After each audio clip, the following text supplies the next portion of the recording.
ለመሆኑ ምግብ ማለት ምን ማለት ነው?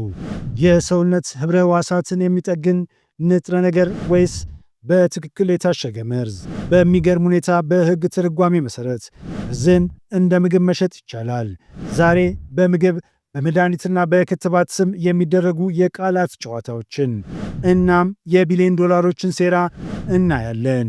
እስከ መጨረሻው ተከታተሉኝ፣ ምክንያቱም እውነቱ ከሚያስቡት በላይ የጠለቀ ነው።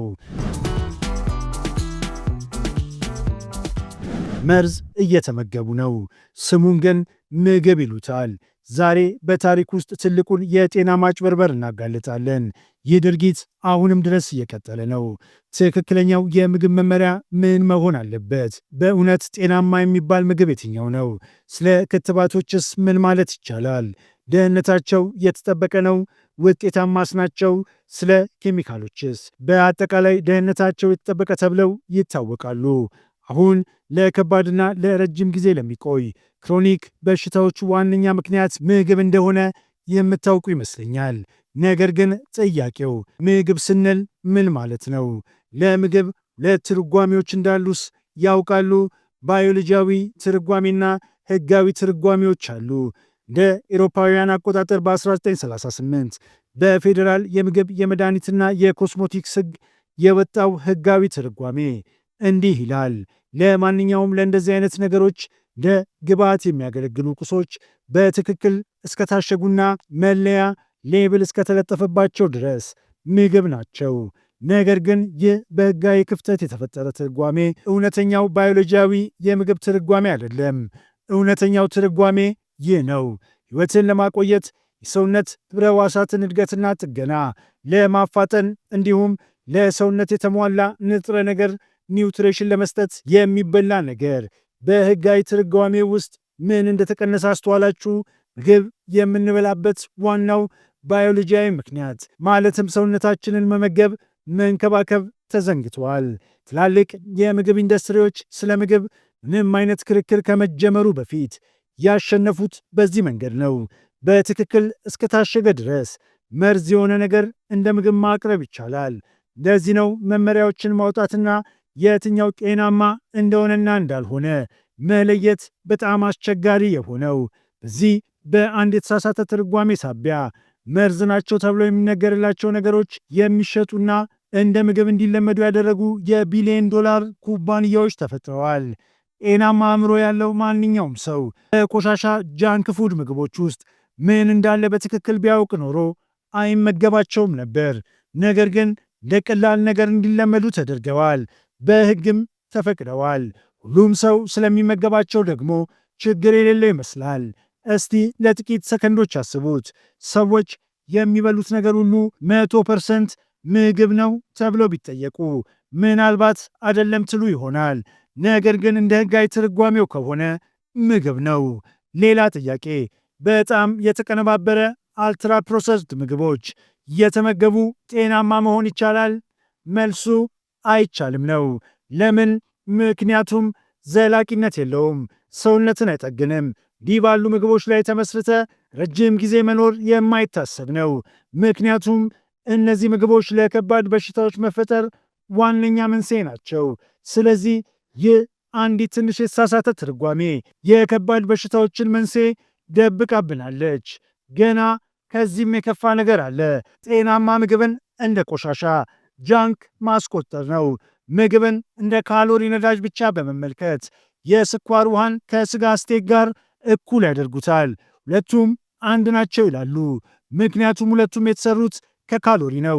የተመጣጠነ ምግብ እስከተመገብን ድረስ ደህና ይሆናሉ ይሉናል። ለመሆኑ ሚዛኑ በምንና በምን መካከል ነው? በእውነተኛ ምግብና በውሸት ምግብ መካከል ወይስ በንጥረ ነገርና በመርዝ መካከል? ይህ አካሄድ ምግብ በሰውነት ላይ ለሚፈጥረው ውጤት ምንም አይነት ኃላፊነት እንዳይኖረው ያደርጋል። ይህ አስተሳሰብ የተመሰረተው እንደ ኤሮፓውያን አቆጣጠር በ1980 ነው። በወቅቱ የቁርስ እህልና ስኳርን ተቀባይነት ለማስገኘትና እንደ ተራ ነገር ለማስለመድ ይሞክሩ ነበር። ስለዚህ ሁሉም ካሎሪዎች በአስፈላጊነታቸው እኩል ማድረግ ነበረባቸው። ይህ ደግሞ በአሜሪካ ባሉ የምግብ ባለሙያዎች ዘንድ ተቀባይነት አገኘ። እንዲያውም በትምህርት ስርዓት ውስጥ ተካተተ። ቆሻሻን እንደ ምግብ መተርጎም ብቻ ሳይሆን እውነተኛ ምግብን እንደ ቆሻሻ በመቁጠር ነገሩን ገለባብጠውታል። ለምሳሌ ቀይ ስጋ፣ ቅባትና ጨው፣ እነዚህ ሁሉ እንደ ቆሻሻ ምግብ በጣም አደገኛ ወይም ጤናማ ያልሆኑ ተደርገው ተፈርጀዋል። ይህ ግን የችግሩ መጀመሪያ ብቻ ነው። ጉዳዩ ከዚህም ጠለቅ ይላል። መድኃኒት ድራግ የሚለውን ቃል እንውሰድ። የመድኃኒት ትርጉም ምንድን ነው? በሽታን ለመመርመር፣ ለማከም፣ ለመፈወስ ወይም ለመከላከል የታለመ ማንኛውም ነገር ማለት ነው። ይህ የመድኃኒት ትርጉም ነው። ስለዚህ ብሮኮሊ ማንኛውንም በሽታ ወይም የጤና ችግር የሚከላከል ከሆነ እንደ መድኃኒት ይፈረጃል፣ በኤፍዲኤ ቁጥጥር ይደረግበታል። እንዲያውም ኤፍዲኤ ለትልልቅ የመድኃኒት ኩባንያዎች ለመከላከያ ክንፍ ሆኖ ያገለግላል። ምክንያቱም ማንኛውም ነገር የነሱን ሞኖፖሊ የሚነካ ከሆነ እርምጃ ይወሰድበታል። በተለይ ወደ ተጨማሪ ምግብ፣ ሰፕሊመንትና የተፈጥሮ ምግቦች ስንመጣ ነገሩ የከፋ ነው። በምርምርና በሳይንስ የተደገፈ ቢሆንም እንኳ ግድ የላቸውም። ትርጓሜዎቹን የተቆጣጠረ ሰው እውነታውንም ይቆጣጠራል። በመቀጠል ክትባቶች፣ ስለ እነሱም እናውራ። እሱም ቢሆን ትርጉሙ ተቀይረዋል። ቀደም ሲል ትርጉሙ የሰውነት በሽታ የመከላከል ስርዓትን በማነቃቃት ለአንድ በሽታ የመከላከል አቅም ኢሚዩኒቲ መፍጠርና ያንን ሰው ከበሽታው መጠበቅ የሚል ነበር። አሁን ግን የተቀየረውን ትርጉም ተመልከቱ። በሽታን ለመከላከል የሰውነት በሽታ የመከላከል ምላሽ ኢሚኒ ሪስፖንስ ለማነቃቃት የሚያገለግል ዝግጅት ይላል።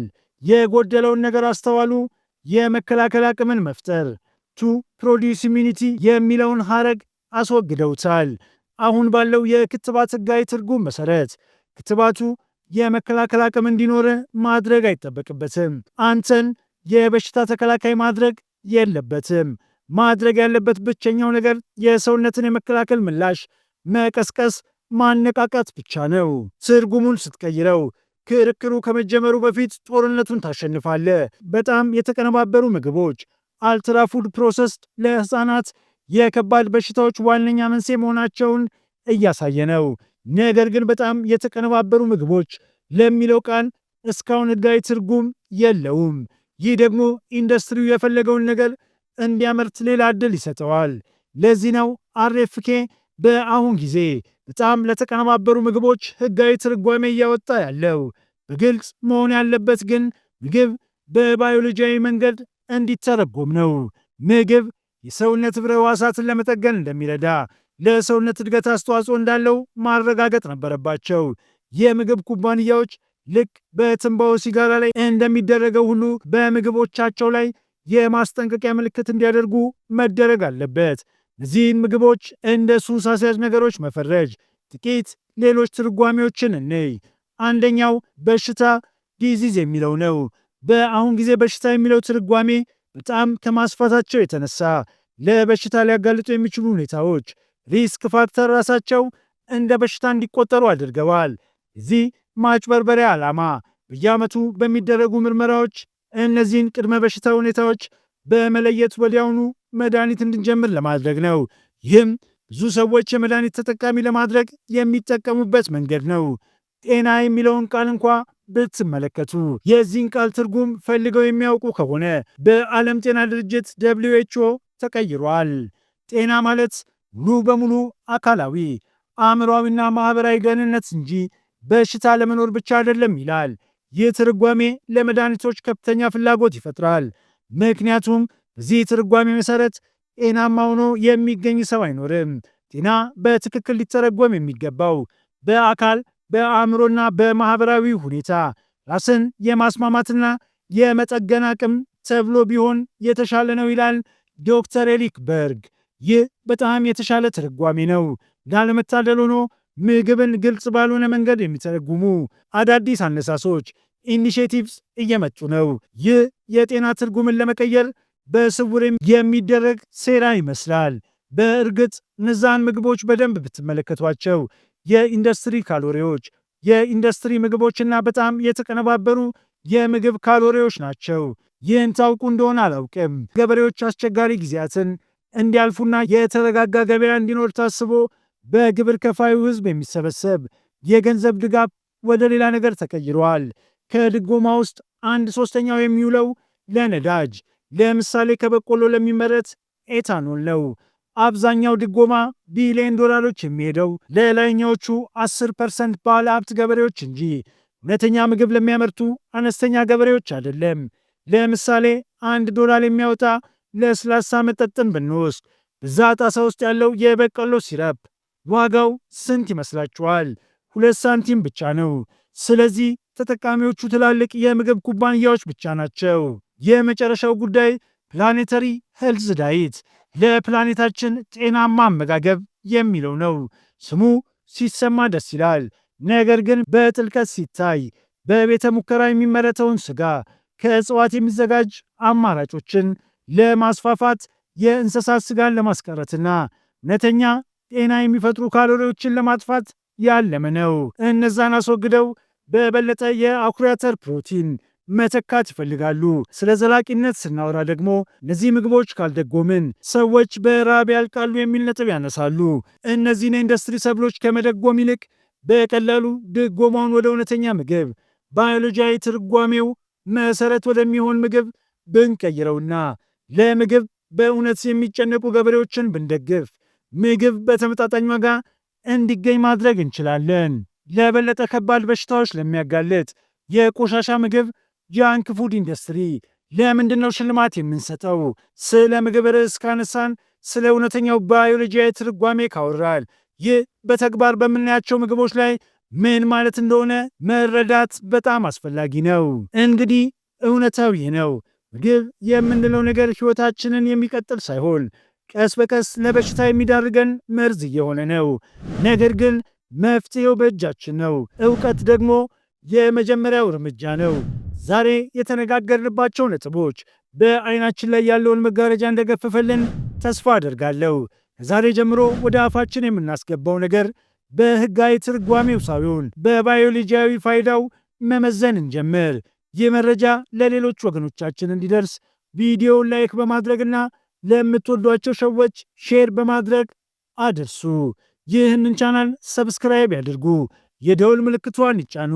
ከእነዚህ ማጭበርበሮች ውስጥ በብዛት የገጠማችሁ የትኛው ነው? ኮሜንት ላይ ያሳውቁኝ።